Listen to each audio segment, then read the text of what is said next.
we have only begun the process of obtaining an accurate, honest vote count.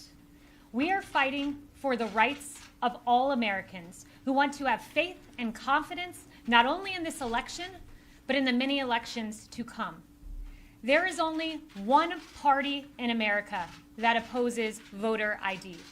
One party in America that opposes verifying signatures, citizenship, residency, eligibility. There is only one party in America trying to keep observers out of the count room. And that party, my friends, is the Democrat Party. You don't take these positions because you want an honest election. You don't oppose an audit of the vote because you want an accurate count. You don't oppose our efforts at sunlight and transparency because you have nothing to hide. You take these positions because you are welcoming fraud and you are welcoming illegal voting. Our position is clear. We want to protect the franchise of the American people. We want an honest, accurate, lawful count. We want maximum sunlight. We want maximum transparency. We want every legal vote to be counted, and we want every illegal vote to be discarded. Unlike our opponents, we have nothing to hide. The integrity of our election matters. The Constitution of the United States matters. What we have seen across the country is Democrat officials systematically trying to do an end run around the Constitution to tip the scales of the election in their favor. As Justice Gorsuch wrote in DNC versus Wisconsin state legislature, our oath to uphold the Constitution is tested by hard times, not easy ones. Last-minute changes to long-standing election rules risk other problems too, inviting confusion and chaos and eroding public confidence in electoral outcomes. Pennsylvania is a case study in just this. Allow me to just broadly review 3 points that have happened in Pennsylvania. Number one, in Philadelphia, poll watchers who are legally permitted to be there and observe the vote count were blocked from observing the count. Our poll watchers were put behind barricades in a massive room. They were many feet from the counting process, and in fact, when you look at all of the tables, many hundreds of feet, in fact, from the tables in the very back. They were completely in the dark, completely unable to oversee the vote count, as was their legal right. An observer on the scene described it this way. Imagine being on a football field. You're on the 10-yard line and expected to make a call in the end zone on the other side of the field. It is unacceptable. An intermediary court ruled on the side of the campaign, on the side of transparency and allowing the poll watchers to observe the count. But what did the Democrat Pennsylvania Supreme Court do? They issued an administrative stay, effectively pushing back our poll watchers and denying them the access they deserve to sit and watch the count. Ask yourself this: what are Pennsylvania Democrats hiding? Why can't poll watchers simply observe the count? Second, Article 1, Section 4 of the United States Constitution clearly states this: the time, place, and manner of holding elections for senators and representatives shall be prescribed in each state by the legislature thereof. That's right, the state legislature is constitutionally the one making the decision. But the Supreme Court of the Commonwealth of Pennsylvania, Kathy Boockvar, and the Democrat-tilted Pennsylvania Supreme Court have continually disregarded the Constitution, making decisions clearly in the domain of the Pennsylvania legislator. In fact, maybe there's a reason the Secretary of State, Boockvar, keeps substituting her will for that of the legislature in a completely unconstitutional fashion. Perhaps it's because she has motive. In fact, she has shown her partisan hatred tweeting this: using the title, quote, president before the word, quote, Trump really just means the office of the presidency. We see where her motives stand. And finally, a mere survey of the facts shows that voters in blue counties like Philadelphia County were given certain privileges that voters in red counties were not afforded. The Constitution's Equal Protection Clause requires uniform standards, but Democrat election officials created disparities depending on where citizens lived and where they voted in the state. Some counties set up satellite offices for backdoor early voting, whereas other counties did not. Some counties allowed pre-canvassing, where other counties did not. Voters in some counties were allowed to cure their ballots, whereas voters in other counties were not. What Pennsylvania has done is provide a case study into how to tip the scales of an election to functionally favor the Democrat Party. This has gone on nationwide. And I'll leave you with this. In DNC versus Wisconsin State Legislature, in another attempt to count late ballots that arrived after the election, Justice Gorsuch wrote, "Nothing in our founding document contemplates the kind of judicial intervention that took place here, nor is there precedent for it in 230 years of the court's decisions." He went on to say, "No one doubts that conducting a national election amid a pandemic poses serious challenges. But none of that means individual judges may improvise with their own election rules in place of those the people's representatives have adopted." They have taken a global pandemic and turned it into a nationwide electoral epidemic. They have taken, based on what they call a natural disaster, they have used that and turned this into a national disaster. And with that, I'll turn it over to Matt Morgan, General Counsel for the campaign.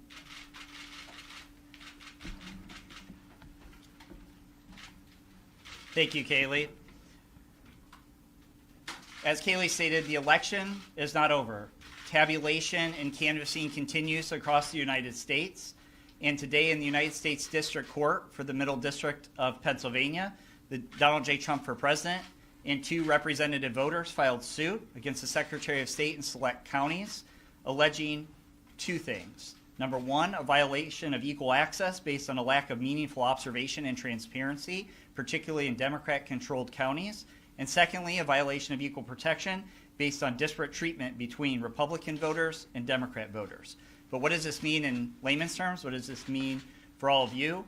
What this means is if you are a Democrat in Philadelphia, you are allowed to work outside the bounds of the restrictions on fixing defective ballots, sometimes referred to as curing.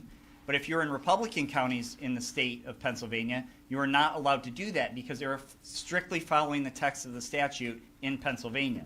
Secondly, if you are a Republican in the city of Philadelphia, for example, you are not allowed meaningful access to the observation of the vote tabulation process. If you are a Democrat in a Republican-leaning county in the state of Pennsylvania, you were allowed that access to meaningfully view the ballots as they are being counted. There are, in Philadelphia and Allegheny counties, there were over 682,000 ballots that were tabulated outside the view of our observers who are entitled by law to review those ballots. And we believe that a meaningful review of those ballots could discern that there were ballots that were illegally counted.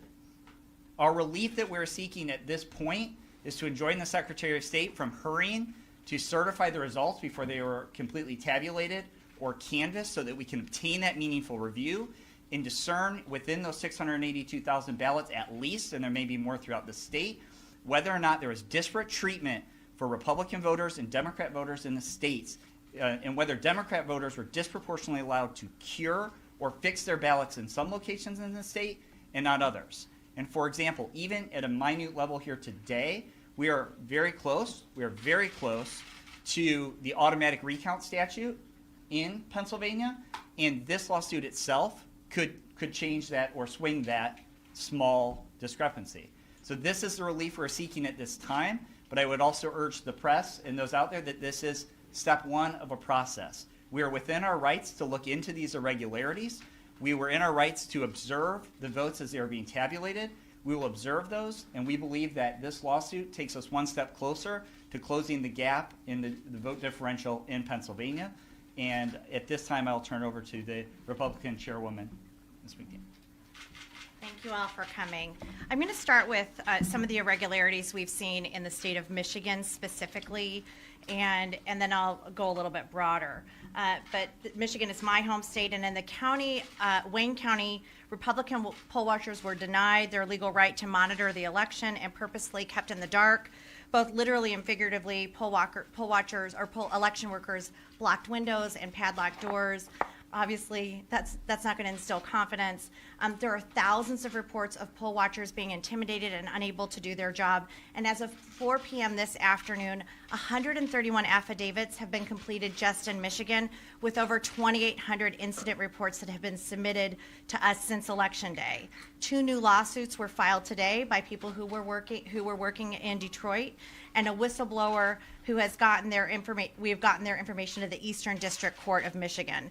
As you guys can understand, with 2,800 incident reports, this is a lot to track down.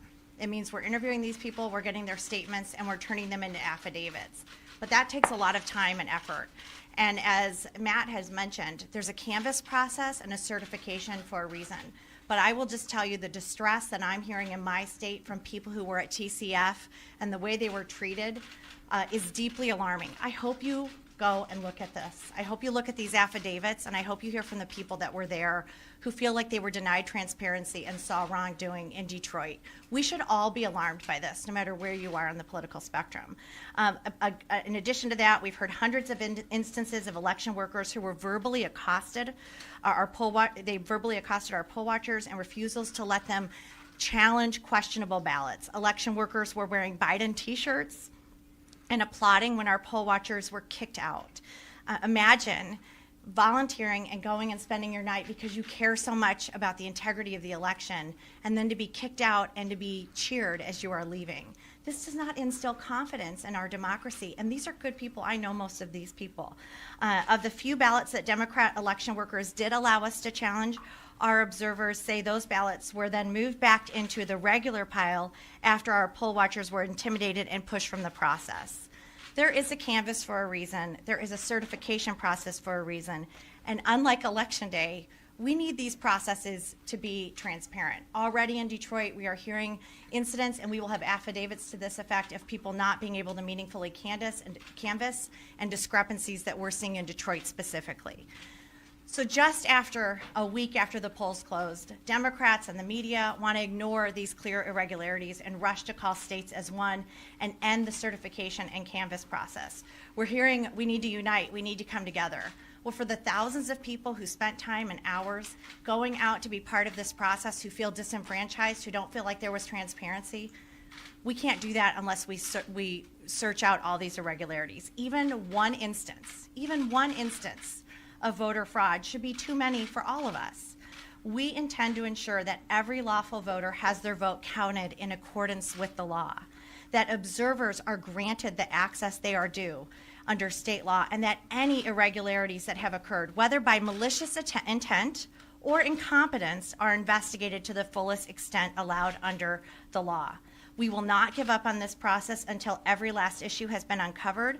The RNC has deployed legal teams in multiple states to investigate clear irregularities with voting, counting, and tabulation, and we will work with state and local authorities to ensure that a legal count is conducted in accordance to each state's laws and that every vote is counted.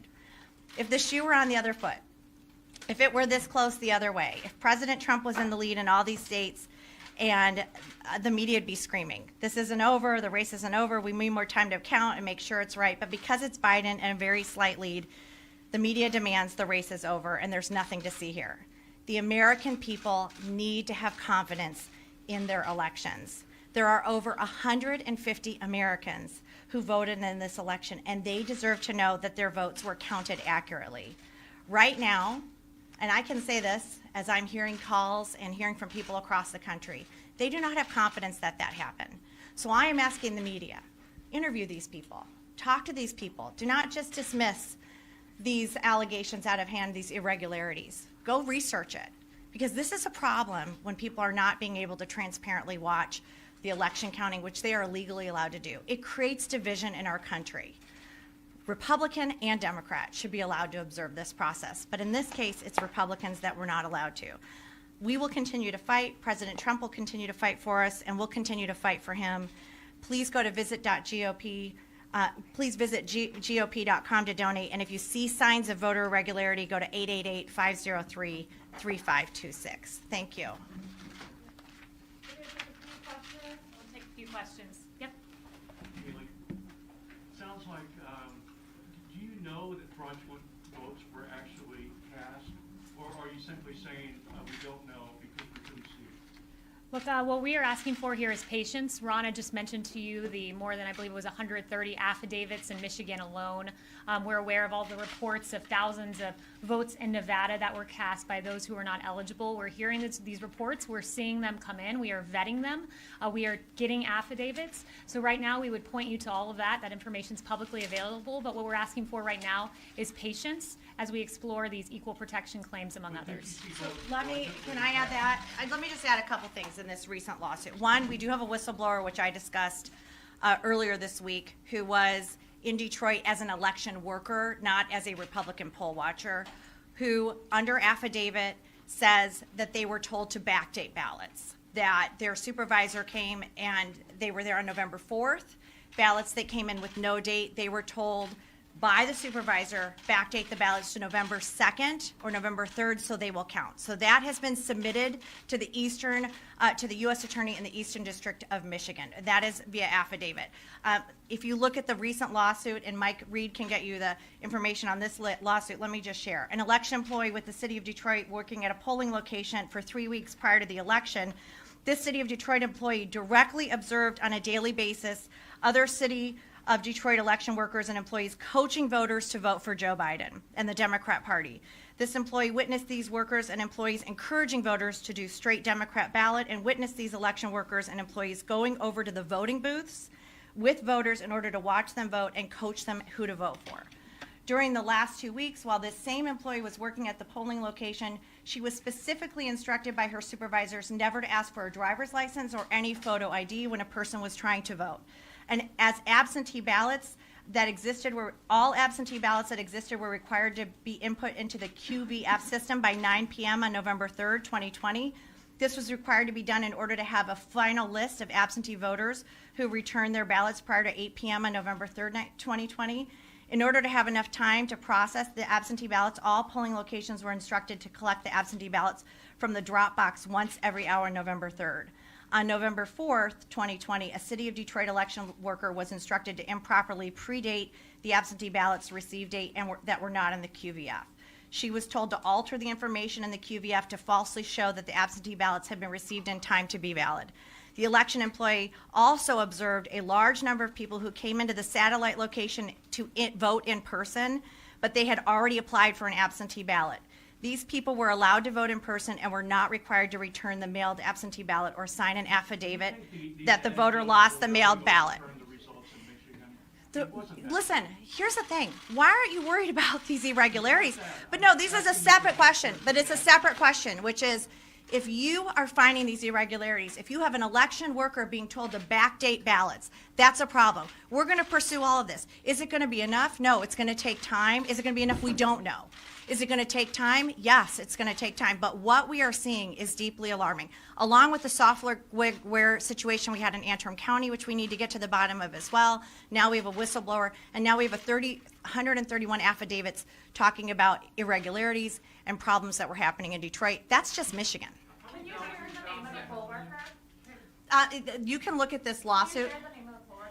Mike, can you get them the lawsuit? We'll get that out to you. I don't know if that person's name, it may be a whistleblower, so they may be provided protections. Do you have any evidence that you can show us today that shows that illegal votes were cast?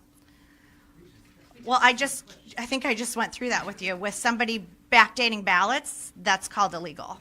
If you are changing the date on a ballot, an election worker, a whistleblower, well, how would we have to subpoena that, and we'll have to get that information, but that's going to be an investigation process. But somebody was told, you need to backdate ballots to make them legal, ballots that were illegal under the law. How is there this big conspiracy theory how is there this big conspiracy against red counties and Republican voters with the GOP picked up House seats? How are some Republicans, okay? I don't think listen, how is it a conspiracy when a whistleblower from the City of Detroit is saying, I was told by my supervisors to lie and backdate ballots? This is somebody protected under the law. There's no conspiracy there. Matt, if you want to get forward.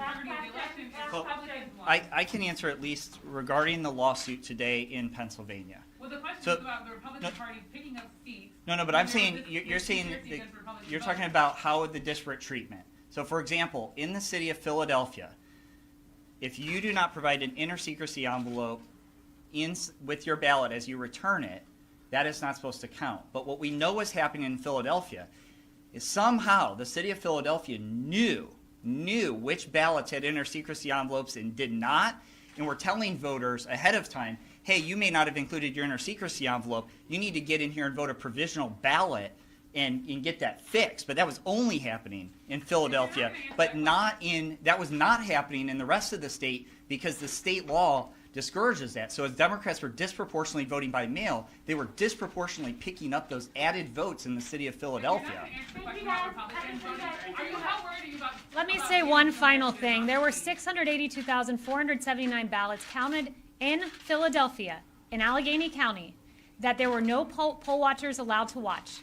It's the job of the media to ask the question why, because all we are asking for is truth, transparency, and sunlight here. That is all we are asking for, and sadly we are asking the questions many of you should.